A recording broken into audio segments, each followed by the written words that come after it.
What if I told you that Vladimir Putin and Xi Jinping are teaming up with Brazil, India, and South Africa to upend the global economy? Главное, мы сотрудничаем на принципах равноправия, партнерской поддержки, уважения интересов друг друга. 国际规则要依据联合国宪章宗旨和原则，由大家共同书写、共同维护，不能谁的胳膊粗、嗓门大，谁就说了算，更不能拉帮结派，把自己的家法帮规包装成国际规则。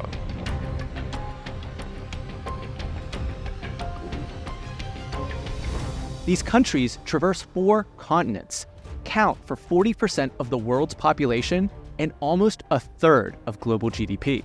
It's not the type of news that you feel neutral about. You're either excited or scared, depending on where your allegiances lie.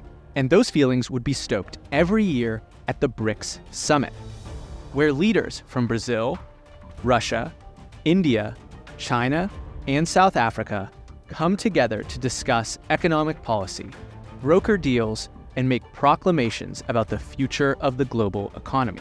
But surprisingly, there's very little substance to back up the headlines that emerge from these meetings. In fact, there's never been a major deal that's come from these summits. The group formed a development bank to challenge the IMF, but basically all of its capital comes from China. Media outlets on both the left and the right have an incentive to fearmonger, so they'll report there are big, scary developments coming out of the BRICS coalition. But in this video, I'll explain why this economic coalition isn't really that collaborative, why their priorities are far from aligned, and why you shouldn't worry when they add a few new members. So let's start with what BRICS actually is. Today, it's an intergovernmental organization led by Brazil, Russia, India, China, and South Africa. At the beginning of the year, they added Egypt, Ethiopia, Saudi Arabia, Iran, and the United Arab Emirates. It was initiated by Russia in 2009 as a club that could one day rival the G7. But the origin of their name, BRIC, was not the work of statecraft. It was coined by a Goldman Sachs economist, Jim O'Neill, back in 2001. It was a way for Goldman to package bonds from emerging markets so the bank could sell them to its clients. And Jim's growth story was compelling. He was right. From 2001 to 2011, the BRIC countries grew consistently. And 1 year after its formation, BRIC became BRICS with the addition of South Africa. But it's important to understand that this is not a mutual defense alliance. In fact, South Africa is a member of the International Criminal Court, which has issued a warrant for Putin's arrest on charges related to the Ukraine conflict. He didn't attend the recent summit in Johannesburg because they would have been legally required to take the Russian leader into custody if he were to visit the country. It is also not a free trade bloc. India bans a number of Chinese apps from their mobile networks. Brazil abides by some trading bans related to Russian goods. And the few decisions that BRICS does make are made via consensus, so every single country has to agree. If you've ever witnessed a parliamentary or a presidential system of government, you know how hard it can be to get 50% of people to agree on something. Imagine having to get 100% of people to do anything. Adding new members, multilateral trade deals, even joint statements require sign-off from 5 very different countries. Contrast this with the G7, a cohesive economic forum with shared goals and tangible outcomes, like coordinated responses to global crises. The differences are stark. The partnership between Canada, France, Germany, Italy, Japan, the United Kingdom, and the United States was formalized in 1973. Together, they account for 50% of global net wealth. They have the highest GDP per capita of any country, and they're all democracies. All of the countries beside Japan are in the NATO military alliance. France, Germany, and Italy all operate under the same currency regime. Canada, the US, and the UK are part of the Five Eyes intelligence apparatus. And Japan is the US's most important ally in the Pacific theater. Do they trust each other? Yes, they'll go to war for one another. In 1998, these countries coordinated to cancel the debt for poor nations, including Mozambique, Nicaragua, and Tanzania, to free up resources for poverty reduction and development. In 2008, they aligned their response to the global financial crisis and allocated over $5 trillion in stimulus shortly after meeting. They've also coordinated on nuclear nonproliferation and climate change initiatives. They are not a legislative body, but they do get things done. The International Monetary Fund is a highly influential international institution. It bailed out the Greek government in 2011 and issues tens of billions of dollars of loans to developing countries. Now, there are valid arguments against its effectiveness at economic development, but there are no arguments about how influential it is. All those loans are denominated in dollars, solidifying the preeminence of the US dollar abroad. So you can see why the BRICS would want their own financial lever to influence internationally. That's why they created the new development bank. One issue, it's just not that big. Over the last decade, it's allocated about $33 billion. That's 1/3 of the IMF's annual budget. And China contributes more than 90% of the capital that it allocates. So this is really just another arm of China's foreign affairs strategy. And you might think, well, doesn't the US do the same thing with the IMF? No, not at all. The United States is the largest contributor, but their share is only 17%. After that, Germany, Japan, and China all contribute 5 to 6%, followed by France, the United Kingdom, Italy, India, Russia, and Brazil. It's Brazil that introduced the idea of a BRICS currency as a vehicle to facilitate de-dollarization. A ideia de que a gente tenha uma moeda própria para fazer comércio entre os países. Eu tenho dito publicamente, por que o Brasil precisa de dólar para fazer comércio com a China? A gente pode fazer as nossas moedas. But when the countries get together for a summit to talk details, it all falls apart. Remember, they need consensus agreement. What would that look like? Would a BRICS currency be an equal split between all 5 parties? China wouldn't want that. Their economy is 40 times larger than South Africa's. So would South Africa be on board to weight the currency based off of economic size? Then they'd just be trading dollar dominance for dominance by the Chinese yuan. In fact, after their last summit, India, China, South Africa, and the BRICS-owned bank are on record saying they're not interested in a global currency. The only 2 countries left are Russia, which thinks that everyone should just use the ruble, and Brazil. There's another elephant in the room.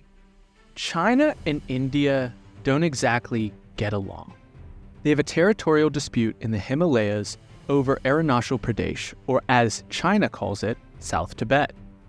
Tensions are so great at the line of actual control that both India and China have agreed to not arm the military troops stationed there. Instead, when tensions rise, they fight with sticks across lines of barbed wire. Additionally, China backs India's primary regional rival, Pakistan. China is Pakistan's primary source of military technology and weapons, including nuclear-capable missiles. They frequently conduct joint military exercises together, which India views as a major security threat. India and Pakistan fought wars in 1947, 1965, 1971, and 1999. Tensions have risen recently around the administration of the Jammu and Kashmir territories. In addition to supporting Pakistan's claims to Kashmir internationally, China has also made Pakistan the jewel of its Belt and Road Initiative. The China-Pakistan Economic Corridor is a multi-billion-dollar investment project aimed at increasing Pakistani dependence on China while also granting China a valuable gateway to the Arabian Sea. In efforts to counterbalance, India has increasingly aligned itself with China's strategic adversaries, Japan, Australia, and the United States in the Quad alliance. Does it sound like there's much that they're going to agree on? We'll add in there's 3 more countries that have to get on board. Westerners, especially Americans, can fall for the fallacy that all my enemies must really get along well together. This is an intensely narcissistic view. Russia tolerates China. This isn't Sweden and Finland, who have never gone to war and have centuries of history cooperating. The 1969 Sino-Soviet border dispute escalated to armed conflict along the disputed Damansky-Zhenbao Island on the Ussuri River. Clashes also took place in Xinjiang. The Soviet Union condemned the Chinese government's violent suppression of the Tiananmen Square protests in 1989.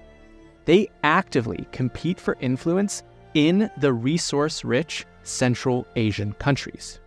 And in 2023, China drew a new map that claimed Bolshoi Ussuriski Island, an island at the confluence of the Amur and Ussuri rivers, as a Chinese territory. But this territory at the far northeastern corner of China shares a border with Russia, and the countries signed an agreement nearly 20 years ago to split the island. Now, Russia does do a lot of trade with China, but after that, some of its largest trading partners are Germany and Turkey. Neither South Africa nor Brazil are even in the top 20 of Russia's biggest trading partners. Russia wants the BRICS to align with them and boycott the West until the West gives them what they want in Ukraine. But they have no ability to get consensus on that. Brazil, aside from exports to China, doesn't really do much trade with the BRICS either. China is Brazil's top trading partner, with exports to China surpassing $87 billion. But the United States is their second largest trading partner, with over $31 billion in exports. After China, the US and Germany are major import sources, so Brazil doesn't want to do anything that rocks the boat too much with the West. Additionally, Brazilians just don't make that much. The GDP per capita in Brazil is just $7,500. It's a similar story for all of the BRICS beside China. US consumer spending is 50% more than all of the BRICS put together. That means that these BRICS countries don't have that much consumer purchasing power, which makes them dependent on exports in order to be viable economically. That is a precarious situation to be in. And then there's South Africa, which is really small. Like Brazil, they're in this group because China is their most important trading partner, and they'd like to stay in their good graces. They also have an economy that is heavily reliant on commodity exports, like Russia and Brazil. The world does want their gold, platinum, and coal. So much so that South Africa was granted a $4.3 billion loan from the International Monetary Fund in 2020. So, like Brazil, they'd like to play both sides of the aisle and not go all in on anti-West sentiment. At the beginning of 2024, BRICS became BRICS Plus, with the addition of Egypt, Ethiopia, Iran, Saudi Arabia, and the United Arab Emirates. India, in particular, has argued that democracies should be the focus of membership considerations. They have a rich tradition of democracy, and they're not interested in being in the autocratic G7. So Argentina was added. But then Javier Milei withdrew the country after being elected at the end of 2023. So that's not exactly trending in a great direction.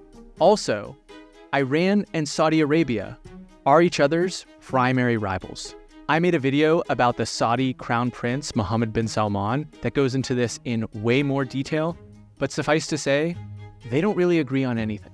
Also, the Saudis are actively working on a trilateral deal with Israel and the United States. If you thought consensus building was difficult before, consider it nearly impossible now. Hopefully, this video leaves you feeling a little bit less fired up about the BRICS, either positively or negatively. If you don't believe me, then remember Jim O'Neill, the Goldman Sachs economist who coined the term 2 decades ago. he wrote an op-ed in the Financial Times where he said that they'd been largely disappointing. This is all really kind of a nothing burger. Leaders get together, give some speeches, take some photos together, then return home and more or less carry on with their economic agenda. Next time they get together, let's just carry on with our lives.